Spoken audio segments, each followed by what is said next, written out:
नमस्कार दोस्तों, कैसे हैं आप सभी का स्वागत है आपके अपने चैनल राजीव कॉम्पिटिटिव क्लासेस में। दोस्तों, सबसे इम्पोर्टेंट आज का वीडियो आप लोगों के लिए रहने वाला है। वीडियो को आप लोग एंड तक देखिएगा।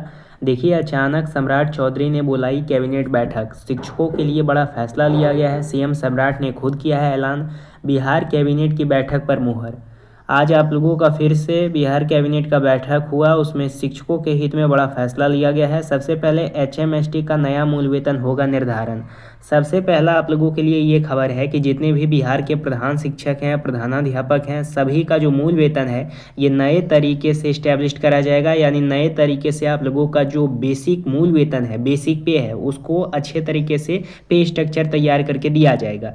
उसके बाद वेतन फिक्सेशन को लेकर आप लोगों का पत्र जारी किया गया है। आयु सीमा 65 वर्ष को लेकर एजेंडा पे मुहर लगाया है। और सबसे इम्पोर्टेंट 60% डीए और 10% एचआरए पे कंफर्म आप लोगों का एजेंडा लग चुका है। 7 पे कमीशन, 8 पे कमीशन पे भी डिसीजन आया है।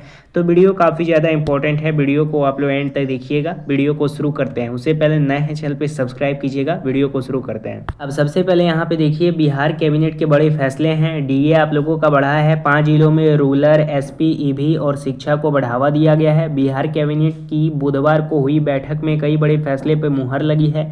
सरकारी कर्मचारियों का महंगाई भत्ता यानी डीए जो है 58% से बढ़ा करके 60% कर दिया गया, जिससे कर्मचारी और पेंशनर्स को फ़ायदा मिलेगा। ये सब आप लोग पढ़ लीजिएगा। आप लोगों के लिए जो इम्पोर्टेंट है सो बताता हूँ। सबसे पहले सरकारी कर्मचारी, अभी तक इसमें टीचर भी आते हैं, ठीक है। जो सरकारी कर्मचारी हैं उसमें टीचर भी आते हैं। तो सभी के लिए फैसला लिया गया, तो आपके लिए भी फैसला लिया गया है। जितने भी बिहार के शिक्षक हैं, जो यहाँ पे एचएमएसटी वाले शिक्षक हैं, या फिर जो विशिष्ट शिक्षक हैं, या फिर नियोजित शिक्षक हैं, या बीपीएससी शिक्षक हैं, जो टीआरई 1, टीआरई 2, टीआरई 3 के तहत बहाल हैं, आप सभी को 58% जो डीए अभी मिल रहा है उसको बढ़ा करके 60% कर दिया गया है। यानी कि अब जो आप लोगों को मूल वेतन दिया जाएगा ना, जैसे अप्रैल का मूल वेतन इस आधार पे मिला, लेकिन आगे जो मूल वेतन मिलेगा वो आप लोगों को 58% डीए से बढ़ करके 60% डीए का मिलेगा, ठीक है। आने वाला जो आप लोगों का मंथ में पेमेंट मिलेगा वो हर एक शिक्षक को 58% से बढ़ा करके 2% इसमें बढ़ोतरी किया गया है। 60% का मूल वेतन से आपको मूल वेतन में वृद्धि करके दिया जाएगा सैलरी, और साथ ही साथ 10% एचआरए आपको मिलेगा, ठीक है। ये आप लोगों का कंफर्म हो चुका है, आदेश आ चुका है, फाइनल आप लोगों का ये लग चुका है मुहर इस पे। 14 मई 2026 की जानकारी के अनुसार बिहार कैबिनेट और हाईकोर्ट के फैसले में शिक्षकों के लिए अहम बदलाव किए गए हैं। हाईकोर्ट ने विशिष्ट शिक्षक को जिला चुनने का अधिकार बहाल कर दिया है। सरकारी कर्मचारी का महंगाई भत्ता यानी डीए जो है ये 58% आप लोगों का कर दिया गया है। इससे बढ़ा करके 60% कर दिया गया है। टाइपिंग में थोड़ा मिस्टेक हुआ है, जिसका लाभ शिक्षकों को भी मिलेगा। साथ ही शिक्षकों को जनगणना कार्यों के लिए ई शिक्षा कोष पोर्टल पर 48 घंटे में रिपोर्ट करना अनिवार्य है। बिहार में शिक्षकों के लिए मुख्य निर्णय और अपडेट क्या है सो देखिए। जिला चयन अधिकार, हाईकोर्ट ने 2023 की नियमावली में संशोधन को अवैध मानते हुए विशिष्ट शिक्षकों को 3 जिले का विकल्प चुनने की अनुमति दी है। महंगाई भत्ता यानी डीए में वृद्धि हुई है। कैबिनेट ने सरकारी कर्मचारियों का डीए 58% तक बढ़ाया गया है। देखिए, यहाँ पे आप लोगों का डीए जो है अभी तक आपको 58% मिल रहा है, लेकिन इसको बढ़ा करके 60% आप लोगों का कर दिया गया है। जिस प्रकार से 19 एजेंडा में एक एजेंडा के बारे में बताया गया है बिहार में स्पेशली, कि जितने भी बिहार के सरकारी कर्मचारी हैं, जिसमें शिक्षक भी आते हैं, जिनको अभी तक 58% के साथ सैलरी दिया जा रहा है, उसको डीए बढ़ा करके 60% कर दिया जाए और 10% एचआरए कर दिया जाए। इस आधार पे अब नेक्स्ट मंथ का सैलरी मिलेगा। तो विशिष्ट वाले को, बीपीएससी वाले को, एचएमएसटी वाले को, नियोजित वाले को, सबको इसी आधार पे सैलरी अब दिया जाएगा, ठीक है। तो ये आप लोगों का टोटल अपडेट है। देखिए, कई सारे जो शिक्षक हैं ये कल कमेंट कर रहे थे कि कुछ भी कैबिनेट का फैसला नहीं लिया गया। ऐसा नहीं है, फैसला आप लोगों का लिया गया है। जो कई दिनों से आप लोगों का मांग था कि 60% डीए किया जाए, 10% एचआरए किया जाए, तो वो आप लोगों का फैसला ले लिया गया है।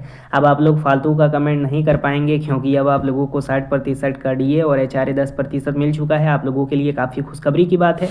लेकिन जो हम लोगों का मेन फोकस है, मेन मुद्दा है, वेतन फिक्सेशन तो मिल ही चुका है ऑलरेडी आप लोगों का। एचएमएसटी का जो मूल वेतन है उसका निर्धारण होगा, लेकिन ये आप लोगों का जो कोर्ट केस है ना, इसके कारण से बेंच फंसा हुआ है। समझने का प्रयास कीजिए। कई सारे लोगों के द्वारा जो केस किया गया है ना, बार बार उसको टाला जा रहा है केस को, और एक दिन वो खारिज भी हो सकता है आप लोगों का केस, जैसे कि मैंने प्रीवियस वीडियो में आप लोगों को बताया। तो देखिए, निर्णय आप लोगों के समझ में ये आए तो काफ़ी बढ़िया होगा। लेकिन HMST की जहाँ तक बात करें तो आप लोगों का जो नया सिरा से मूल वेतन है, आपका जो केस किया गया है वो अलग थ्योरी के हिसाब से किया गया है। लोगों का कहना है जिनके द्वारा केस किया गया कि हमारा जो जूनियर है उनका वेतन हमसे ज़्यादा है, यानी नियोजित का या विशिष्ट का।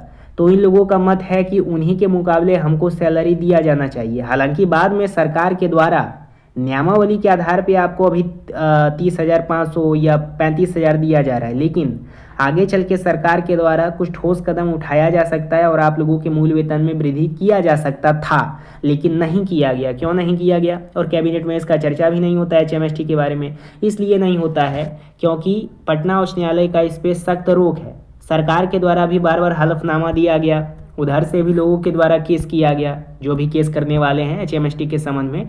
तो बीच में पटना उच्च न्यायालय का फैसला आ गया कि जब तक हमारे द्वारा इस केस का सुनवाई नहीं किया जाता है और इस केस को खारिज कर दिया जाएगा जिस दिन, उस दिन सरकार इस पर कुछ फैसला ले सकती है। ठीक है, खारिज मतलब ख़त्म कर दिया जाएगा, या फिर उनके पक्ष में आएगा जजमेंट या इनके पक्ष में आएगा जजमेंट, वो अब पूरा कोर्ट पे डिपेंड करता है आप लोगों का मूल वेतन। ठीक है, जल्दी सोचिए कि आप लोगों का जल्द से जल्द उसमें सुनवाई हो जाए और उसके बाद फिर सरकार का इस पे कुछ निर्णय आ सकता है, लेकिन अभी इस पे कुछ कहा नहीं जा सकता है, ये इतना बात समझिए। ठीक है, वेतन फिक्सेशन पे तो आप लोगों को मिल ही चुका है। आयु सीमा 65 वर्ष को लेकर अभी कुछ आप लोगों का रिपोर्ट पेश नहीं किया गया है।